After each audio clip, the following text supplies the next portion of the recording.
Halo teman-teman semuanya, jumpa lagi bersama saya Muhammad Ansarazan dengan NIM P1337437124008. Saya berasal dari Prodi Diploma 3 Rekam Medis dan Informasi Kesehatan Politeknik Kesehatan Kementerian Kesehatan Semarang.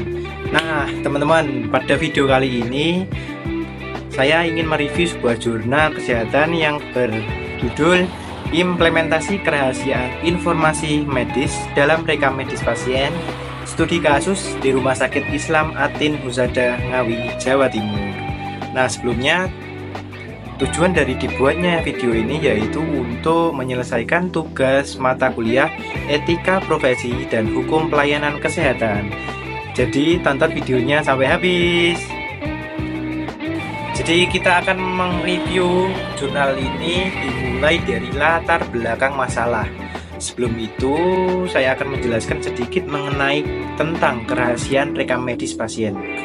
Kerahasiaan rekam medis pasien merupakan aspek penting dalam pelayanan kesehatan karena berisi informasi pribadi dan hubungan khusus antara dokter dan pasien.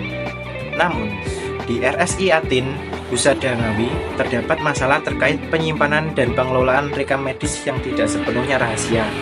Beberapa rekam medis pasien ditemukan di unit BPJS dan asuransi lebih dari 24 jam yang dapat meningkatkan resiko kebocoran data pasien. Oke, selanjutnya kita akan membahas mengenai apa saja masalah yang terkandung atau termuat dalam jurnal tersebut yang sebelumnya sudah saya rangkum dalam beberapa poin atau masalah utama.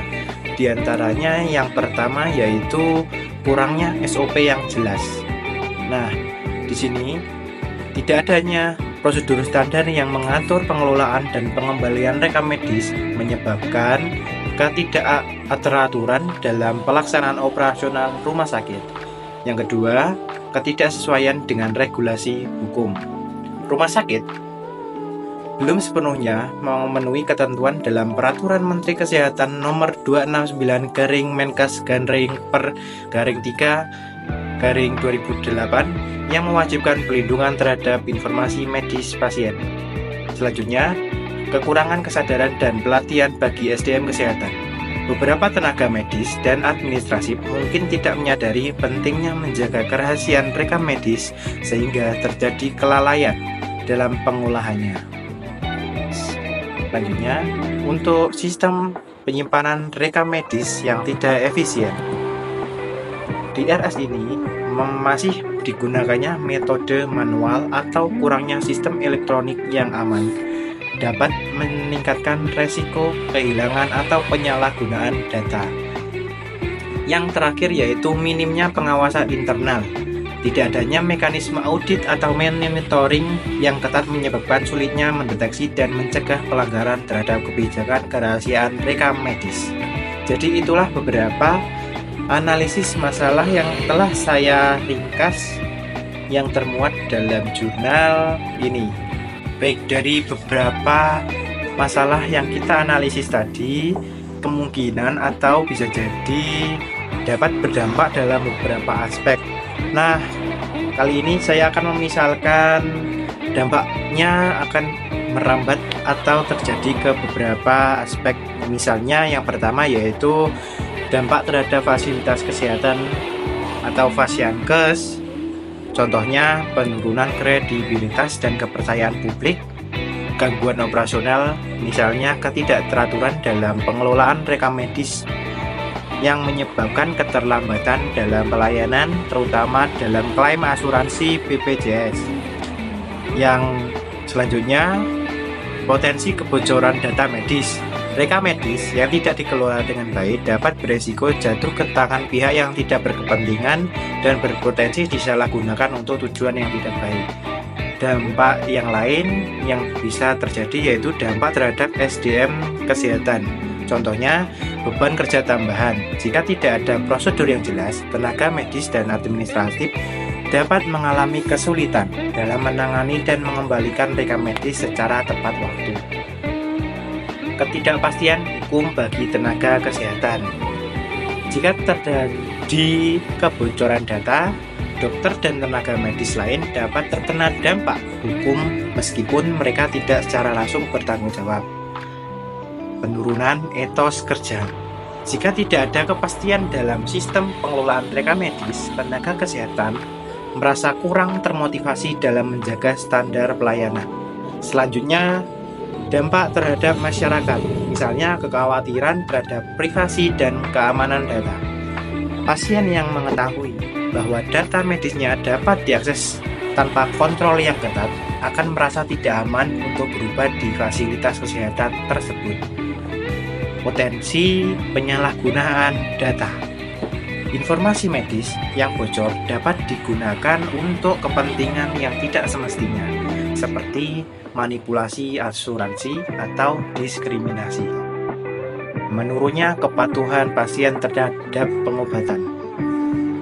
Jika pasien tidak percaya bahwa informasi mereka akan dirahasiakan, mereka mungkin enggan untuk memberikan informasi yang diperlukan bagi pengobatan optimal. Jadi itulah dampak yang mungkin terjadi apabila data atau kerahasiaan dari rekam medis pasien kurang dijaga dan kurangnya percaya masyarakat terhadap fasilitas kesehatan atau rumah sakit tersebut. Berikutnya, dalam dunia kesehatan, standar hukum memiliki peran penting dalam menjamin kerahasiaan dan pelindungan data pasien.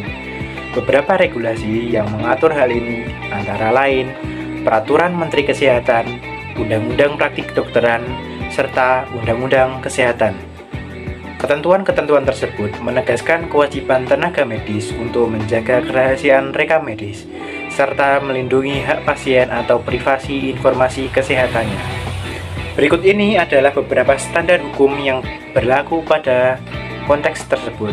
Yang pertama yaitu Peraturan Menteri Kesehatan RI Nomor 269/per/3/2008 tentang rekam medis yang mengatur bahwa rekam medis harus dijaga kerahasiaannya dan hanya boleh diakses oleh pihak yang berwenang. Yang kedua yaitu Undang-Undang Nomor 29 Tahun 2004 tentang Praktik Kedokteran yang menegaskan bahwa dokter dan tenaga kesehatan wajib menjaga rahasia. Berikutnya, Undang-Undang Nomor 36 Tahun 2009 tentang Kesehatan yang mengatur hak pasien untuk mendapatkan perlindungan data pribadinya. Itulah ketentuan standar hukum yang memiliki peran penting menjamin kerahasiaan dan perlindungan data pasien. Jadi, kesimpulan masalah kerahasiaan rekam medis di RSI Atin Husada Ngawi menunjukkan perlunya perbaikan dalam pengolahan data pasien. Ketidaksesuaian dengan regulasi yang ada dapat berdampak negatif pada rumah sakit, tenaga kesehatan, dan pasien. Oleh karena itu, rumah sakit perlu segera memperbaiki kebijakan pengelolaan rekam medis untuk meningkatkan keamanan, informasi medis, dan kepercayaan pasien.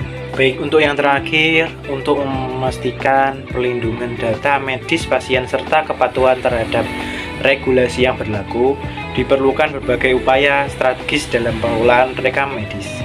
Langkah-langkah ini mencakup perbaikan prosedur operasional, pengawasan yang lebih ketat, serta edukasi bagi tenaga kesehatan dan pasien.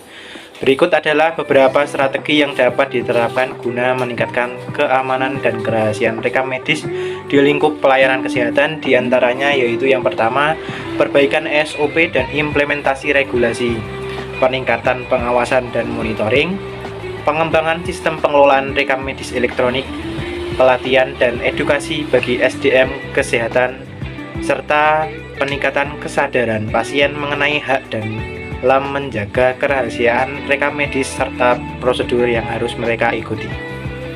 Oke, dengan penerapan strategi-strategi ini diharapkan rumah sakit dapat meningkatkan standar pelindungan terhadap informasi pasien dan mematuhi regulasi yang berlaku sehingga meningkatkan kepercayaan masyarakat terhadap layanan kesehatan yang diberikan.